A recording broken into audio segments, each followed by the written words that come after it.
The Last of Us 2 is one of the most divisive and hotly contested games of all time. When it dropped back in 2020, critics absolutely loved this one. It was touted as one of the greatest games of all time, with many outlets giving it top marks and praising every aspect of the title. There were some outliers, ourselves included here for a shameless little plug, that didn't share that same sentiment, and the user reaction tells a very different story. To this day, the game remains a hotbed of discussion, torn into factions between those who love and those who loathe this title, and it's easy to see why. It's hard to dive into this one without discussing spoilers when talking about The Last of Us Part 2, so for that reason, this review will include plot spoilers, most notably about one character's death in episode 2 of the show, and the general plot direction of The Last of Us Part 2 video game. But if you'd rather skip all the chatter about The Last of Us Part 2, there will be a timestamp that'll flash up on the screen now, allowing you to skip all of this and jump straight into the Season 2 review. Either way, let's crack on. The biggest talking point of The Last of Us 2 comes from Joel's death. Our titular character from the first game, who made a tough choice to save Ellie from the Fireflies, is unceremoniously killed off within the first hours of the game. It's a brutal, savage affair, with an angry, vengeance-fueled woman called Abby destroying this beloved character with a golf club. The same woman who we spend a good 10 to 12 hours playing as in the game.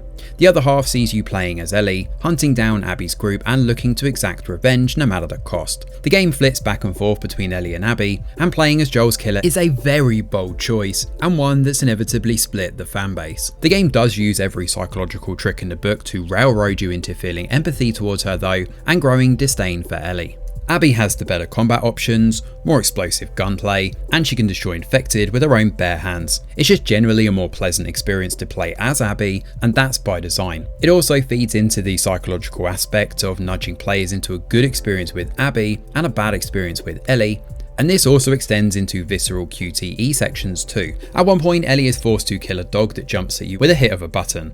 However, we soon learn that this is the same dog that belongs to Abby, and a few hours later we're playing catch with said dog during a flashback. Do you get it? Do you get it? Do you get it? These tricks pop up a lot in the game, and it's something that the video game medium can get away with a lot more effectively than a passive TV show format. There's also the situation involving the game's pacing, which was pretty bad at times, and the overall message about how revenge is bad, the cycle of violence only leads to more violence, and how forgiveness is the most important virtue of all are all handled at surface level. That's before mentioning how this revelation contradicts the fact you've just spent hours and hours mowing down thousands of unarmed goons who I'm sure have their own families and reasons for being in this fight. Whatever way you slice it, adapting this game was never going to be an easy feat, and with HBO in the driver's seat, they had an opportunity here to try and polish up this game into a narrative that was more palatable for a larger audience. And boy have they dropped the ball with this one. The Last of Us Season 2 doesn't just adapt the bad parts of the story, it completely recontextualizes parts of it and adds extra elements that undermine the entire point of the game. There are so many little changes along the way that destroy the integrity and structure of this narrative that by the time you finish the 7th and final episode, you'll be scratching your head, wondering how this season managed to drop the ball so badly. And that goes for people who love and also loathe the game, who'll be joined together with this feeling. This season adapts half the video game too, essentially just stopping midway through the story, ready for the third season to pick up in the near future. The 7 episodes we do get here follow Joel, Ellie and the others in the commune as they prepare for the next chapter in their lives. Things between Ellie and Joel are not good though. Their relationship is on the rocks after Ellie suspects Joel lied to her about the Firefly fiasco at the end of season 1. She's moved out the house, she's becoming a teenager now, and she's branching out in her own direction, much to Joel's disdain. This drama from the Salt Lake City lab though, where Joel killed a bunch of surgeons and took off with Ellie out of Firefly HQ, has serious ramifications for the story this time. One of those doctors that he killed happens to be the dad of a young girl called Abby. Blinded by rage, she takes her friends and hunts down Joel, determined to get revenge. This then leads into a quest for vengeance, and Ellie sets out to exact her revenge on Abby and her group as a consequence of this. All the while, the city of Jackson faces a horde of infected that threaten to tear everything down. Say what you will about the plot direction, episode 2 is decently paced and a definite high point of the season, with tension, thrills and a good deal of action throughout. Although subtle changes like Tommy cowering from an infected and Dina rather than Tommy up with Joel in the cabin during the climax are the beginning of big cracks forming in this narrative. It's here where the story then shifts across to Ellie's perspective for most of the season that follows. It's also where more changes are compounded and not for the better. Unlike in the game, the show depicts a good chunk of time passing before Ellie sets out on her mission. This softens her raw emotion as a result, and while she's still determined to track down Abby, her character is much less dark and gritty as a result, with a distinct lack of urgency. She and Dina do eventually set out together, bound for Seattle, and throughout the next series of episodes the pair joke and laugh about, hanging out at camp, and making tons of noise, and forgetting how the infected work in this world. Speaking of forgetting, it's not just the characters who forget about the infected, it's also the writers as well. Now the first season made a conscious choice to explain to us how the cordyceps infection works. In the game, spores would infect you, so hazmat suits and covering up were basically a necessity. This was changed for the show because the directors wanted you to see the actors' face. However, season 2 completely forgets about this change and has a pretty significant scene, taken beat for beat from the game, where a character dies from the spores. It's just one example of how poor the writing is in this season, where the writers can't even keep track of their own lore changes. The middle slew of episodes are a tough watch because of this. The early chapters in season 2 make a big deal about a subplot involving Smart infected and showing them working together. We see them ambush Ellie and Dina.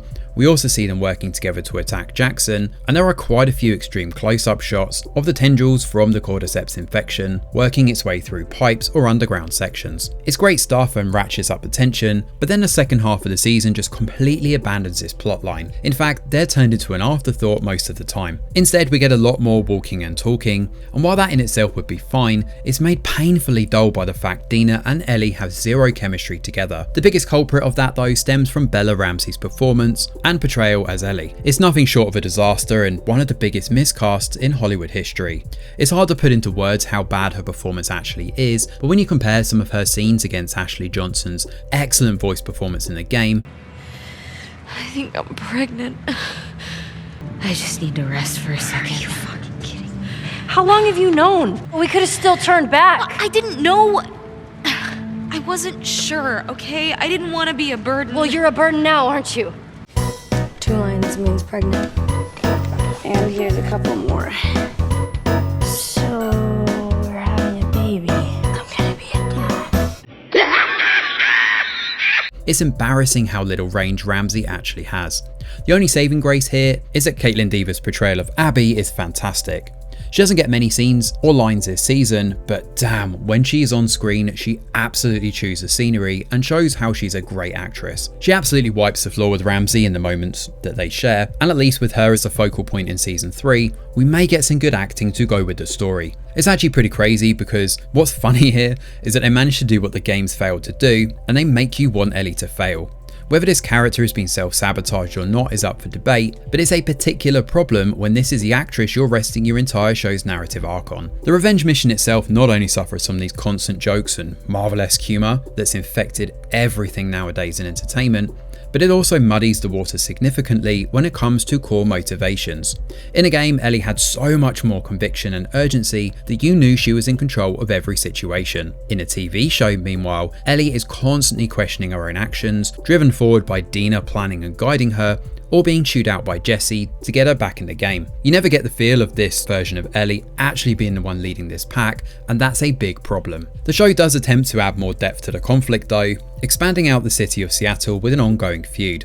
On the one hand, we have the WLF, the Washington Liberation Front, a rebel militia group and the faction Abby is a part of. They're caught in a bitter feud with the Seraphites, a religious entity known colloquially as the Scars, who are operating out in the woods. The conflict spills over into Ellie's mission several times, but it's never done in a way where we get significant danger or tension for our protagonist. I mentioned before about the pacing of this season, but it really is dreadful, with many episodes padded out with meaningless scenes, including Ellie singing an entire rendition of Take On Me by Aha, and banging drums in the middle of an amplified theatre in a city with soldiers and infected. What are you doing? That's before mentioning the meandering walk and talk scenes, which I've already covered, Ellie's constant incompetence in combat situations, and a finale that just flatlines into ending. A cliffhanger ending itself is fine when done effectively, but after such a meandering season where not much has actually happened, we now have to wait 2 years before we get more of this story.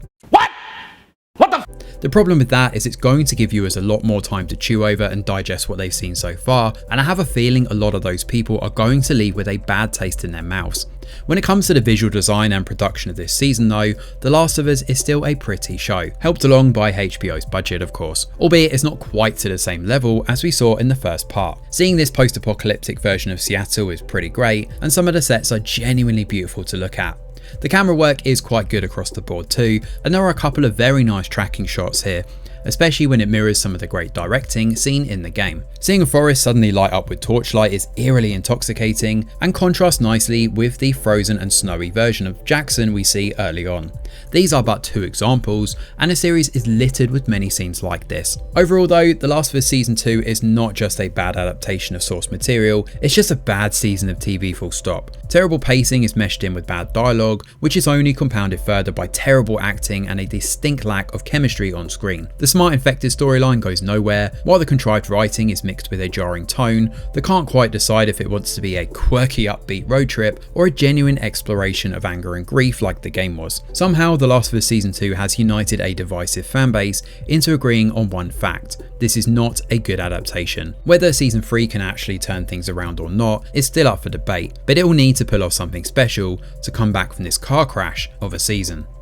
Thanks for watching, and do let us know your thoughts in the comments below. Smash a like or subscribe to the channel, your support is very much appreciated. I'm Greg Wheeler, and from all of us over here at The Review Geek, we'll see you on the next video.